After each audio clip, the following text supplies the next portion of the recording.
এটা দেখে আমরা একটু বিচার ব্যবস্থার প্রতি আস্থাশীল এবং আশার সঞ্চার হচ্ছে, কোথাও কি একটু আলোর সন্ধান পাচ্ছি। খানিকটা স্বস্তি তো অবশ্যই হলো।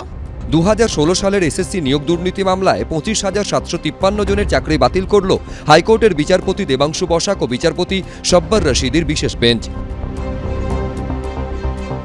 ঝড়, বৃষ্টি, রোদ, গরম উপেক্ষা করে খোলা আকাশের নিচে রাস্তায় বসে একটানা আন্দোলন চালিয়ে যাওয়া চাকরি প্রার্থীদের করা মামলাতেই এই রায় দিল হাইকোর্ট। মাতঙ্গিনী হাজরার মূর্তির নিচে উচ্চ প্রাথমিক ইন্টারভিউ বঞ্চিত চাকরি প্রার্থীরা 599 দিন ধরে অবস্থান চালিয়ে যাচ্ছেন। প্রাথমিকের চাকরি প্রার্থীদের আন্দোলন সোমবার 594 দিনে পড়ল। গ্রুপ সি ও গ্রুপ ডি চাকরি প্রার্থীদের ধর্নারও 599 দিন। অন্যদিকে গান্ধী মূর্তির নিচে নবম থেকে দ্বাদশের এসএলএসটি চাকরি প্রার্থীদের আন্দোলন এদিন 1135 দিনে পড়ল।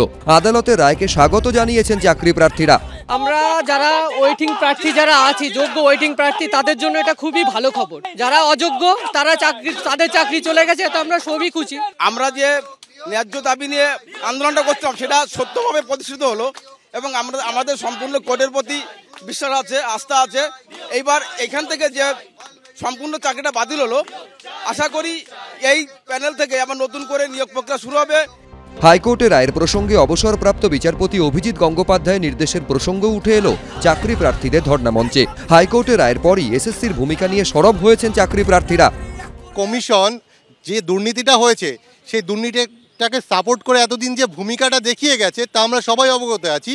তারা বাধ্য হয়ে আজকে মেনে নিতে বাধ্য হয়েছে, কারণ আমাদের বিচার ব্যবস্থাটা এখনো পঙ্গু হয়ে যায়নি। এই যে পুনর্মূল্যায়ন হবে এবং প্রসেসিং একটা হবে, তো সেক্ষেত্রে যাতে আবারও দুর্নীতি সেই প্রসেসিং এর মধ্যে না আসে, সেটা আমরা অবশ্যই বিচার ব্যবস্থাকে দেখতে বলবো। সব মিলিয়ে হাইকোর্টের রায়ের পরে খুশি চাকরি প্রার্থীরা এবার বহু প্রতীক্ষিত নিয়োগের দিকে তাকিয়ে। অনির্বাণ বিশ্বাস, অরিত্রিক ভট্টাচার্য, আশিস বাগচি, এবিপি আনন্দ।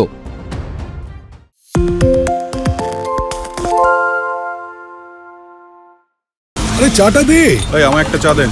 কি হলো আমারটা? বাংলা পক্ষপাত চায় না, বাংলা খবর চায়। বাংলা খবর, বাংলার খবর।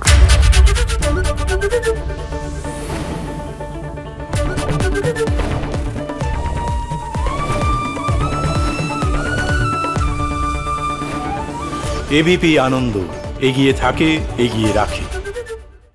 সত্য অন্তহীন, সত্যের খোঁজও তাই, সত্য সন্ধানে তাই আমরা অক্লান্ত, অকুতভয়। এবিপি আনন্দ নতুন ভাবনার প্রতীক, যা মনে মুক্ত, তথ্যে যুক্ত এবং যাবতীয় সীমানার বাঁধন থেকে মুক্ত।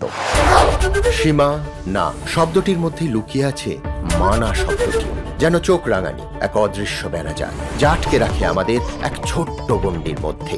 একমাত্র সঠিক খবরই গড়ে তুলবে এক মুক্ত সমাজ।